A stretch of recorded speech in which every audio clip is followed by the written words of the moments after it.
Hey guys, we are back updating the Power Rankings for Survivor 46 following episode 10, and this was a strange episode for multiple reasons, some obvious, but some that we'll get into more as we get into the actual video. But there are 8 people to talk about, and let's waste no more time. Let's get right into the video. So starting off at number 8, we have the boot from this week, and here we have Tiffany. And if you asked me after episodes 3 or 4 where I thought Tiffany would land on the season, this seems about right, being taken out around the final 8, same time as other big players and big threats. Though I will say that during a lot of this episode, I was not exactly expecting Tiffany to be the boot here for several reasons. One is that this episode didn't really focus as much on the actual gameplay here, where so much of the episode was focused on the reward aspect and Liz's breakdown, that it would have felt a bit weird for this same episode to also have a massive blindside within it, as I felt like the more likely alternative was that it was going to be this very obvious Q boot, and there's so little suspense going to the actual vote where he's such a consensus target that they didn't really want to waste that much time on the actual strategy or try to pretend that he might stay, but instead try to soften the blow of this boring game round with this bigger, wackier storyline of Liz having this breakdown and us having multiple scenes of her talking about it. But instead we get this pretty massive blindside taking out one of the biggest players of the season with an idol in her pocket.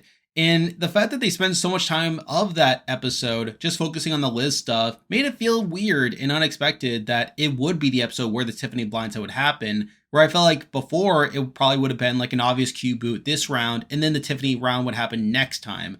But I think the other reason why I wasn't expecting it is the Kenzie of it all. We're considering that Kenzie had been getting the setup to being the one to take out Tiffany for a bit. It made me think that she was going to get the credit for it when it actually came. So the fact that Kenzie wasn't talking about taking the shot now, how she actively talked about taking a Q first, made me think that Kenzie was going to get her way here, that Q was going to go out first, and that when the Tiffany blindside came, that Kenzie would be all over that. But instead, Maria's the one who gets the credit for the Tiffany move, and that's what ends up going through in a spot where Kenzie is actively let down with that plan, which obviously makes things pretty confusing, and we'll talk about that more when we get to those players.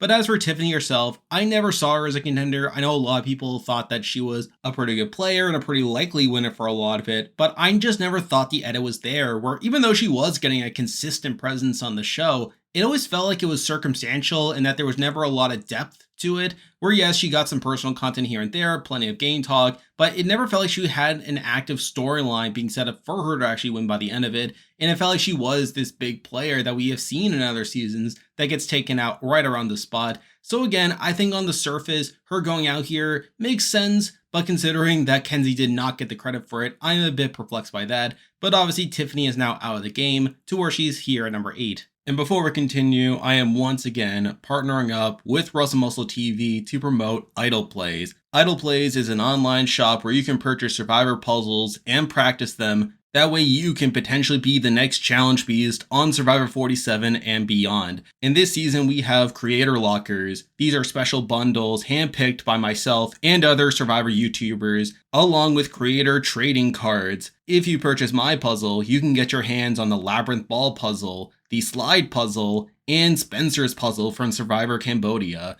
If you want to take home these puzzles and more, feel free to use my link in the description or use my affiliate code, Survivor Gumball, and start prepping now. And with that, there are 7 people left in the game to talk about, and as usual, I'll be ranking them based on how likely I think they are to win the game based off their edit and current game position. But at number 7, the person I believe is the least likely to win from this point on is still Q. And again, this is just more of the same Q content here, and I feel like a big reason why I was expecting Q to go out is even though he is a big character on the show and each episode feels like the Q boot feels too obvious, I feel like at some point they just had to rip out the band-aid and take him out. It feels not too dissimilar from what we've been seeing from Banu, where yes, he's clearly on the outs and he's clearly playing poorly, and it's just a matter of time before people take him out. Or even though he's seen as a bit of a goat at this point, someone who can't really win the game and someone who's pretty screwed, I just don't get the sense that he's being set up to be taken to the end, as I feel like at this point, other people are being more set up to be runners-up compared to Q,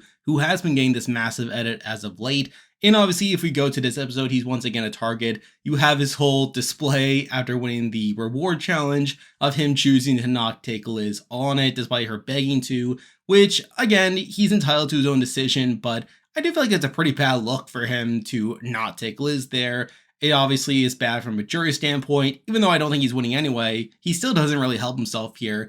And supposedly, based off Tiffany's exit interview, this was even worse, where Maria and Kenzie actively volunteered to give up their spots in the reward to allow Liz to go on the reward. But then Q just shot it down, which just makes him look even worse. So I feel like at this point, Q is probably not too likely to win here. And obviously, while he does end up staying, I feel like at this point, he's clearly not being set up to win, which is why he's here number 7. Now moving on to number 6, and this person has technically dropped a spot compared to last week, but we do have Venus. And Venus wasn't really present in this episode. She wanted Q out, doesn't get her way here, no confessionals. Not really much to say here. Now, I will say that the reason she has dropped is I feel like Liz, it's a bit more likely to be a losing finalist at this point compared to Venus, where I feel like before Venus's trajectory seemed to be leaning that way. Though at this point, I think it's up in the air over which one actually gets to the end and which one gets cut before the end. Either way, neither of them are winning, but I do feel like with Liz getting a bit more content here, she is here at number 6. Now moving on to number 5, and this person has moved up one spot compared to last week, and here we have Liz. And again, Liz is not winning at this point.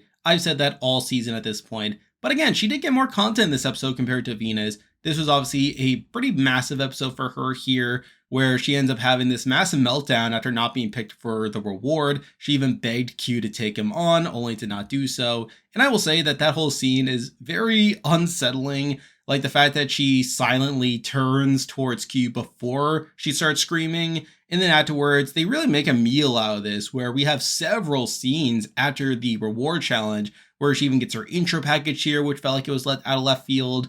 And there was a point in the episode where it seemed like she could have potentially quit the game, considering how she hasn't really been eating at all, and that this could really just weaken her. But obviously, she ends up staying by the end of it.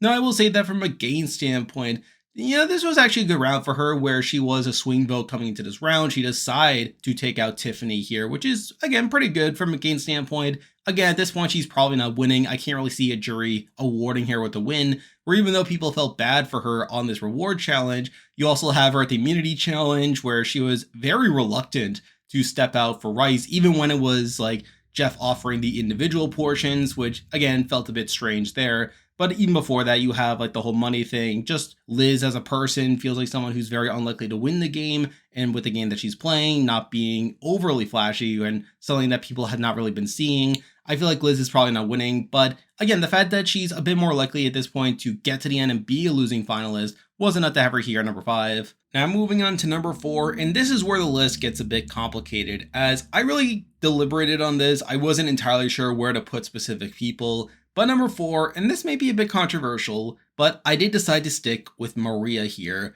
Now, again, I did consider moving Maria up, as this was a pretty good episode for her, in the sense that she ends up getting all the credit for the Tiffany blindside here. She had gotten set up to it last episode, where she had heard Kenzie considering it and was like, why isn't that my move? And then in this episode, she does get to take the credit for the move, where she is the one really pushing for it all episode. She talks about how you had to run the red light and that you can't wait for it to turn green, because what if it doesn't turn green? And again, she does get the credit for this move here. And I feel like she gets to kind of make up for her lack of content in the last few episodes, as I felt like Charlie was really in the front seat getting the bulk of the content for the duo here. And I think at this point in the season, it is apparent that this duo of Maria and Charlie are running the game. But at the same time, I feel like I can't ignore the last few episodes being really mid for Maria here. And with me not thinking that Charlie is a super likely winner either, I do feel like Maria could very well be the runner-up of the season, kind of like the Heidi spot, someone who does seem to be the main alternative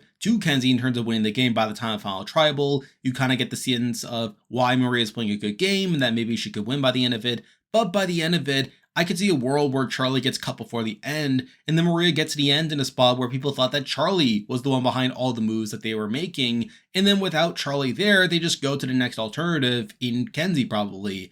So I think after some thought, I'm still going to have Kenzie as the front runner despite Maria having the better episode here, despite Maria getting a 1-up on her. So I feel like that was enough to where I couldn't have her any higher. And I feel like with the top 3 being more likely winners if they get to the end, where again, I feel like Maria has largely fit this role of being a runner-up based off the edit that she's been getting. I do have to leave her here at number 4. Now moving on to number 3, and we do have a slight change from last week, but we do have Ben. And I know I got some comments last week where people were disagreeing with me over having Ben over Charlie. And I think a lot of that stems from me thinking that Ben could get to the end and he could win, kind of like a Gabler style of win, where I feel like if anyone on the season is getting a Gabler style of edit, it's possibly Ben. Though at the same time, I still feel like Charlie got a better episode compared to Ben. I feel like Charlie had a bit more to do, and obviously with the duo of Maria and Charlie, I feel like that kind of leaves Ben a bit out to dry here. Now again, it's not a terrible episode for Ben either, where he does talk about how he wants Q gone, but everyone knows Tiff has an idol and that the idol is more dangerous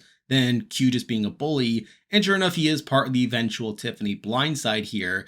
So I feel like a lot of my same concerns with both Ben and Charlie still hold. But again, with Charlie having the better episode, I did decide to leave him here at number 3. Now moving on to number 2, and I literally spoiled what number 2 is, but we do have Charlie. Now again, I still have the same general concerns that I have with Charlie that I had before. I feel like Charlie is someone who comes off as a decoy winner and someone who feels like the final boss of the season. Someone who's going to be cut before the end, and someone who just seems to be a bit too big of a threat here. Now, I will say that this episode wasn't that prominent for Charlie, where despite the Tiffany move being a pretty big blindside, it very much feels like Maria got more of the credit there. Though at the same time, Charlie got the weigh in to a degree, where he did talk before the immunity challenge how he wants to ensure that both Q and Tiffany lose it, so that they're both on the table, ensuring that the leads into Charlie beating Tiffany in the immunity challenge. And he also gets his other confessional about how he's been working on grip strength. But beyond that, it's largely just Maria working for the duo in this episode to take out Tiffany. So again, I feel like my thoughts on Charlie haven't really changed. I still feel like he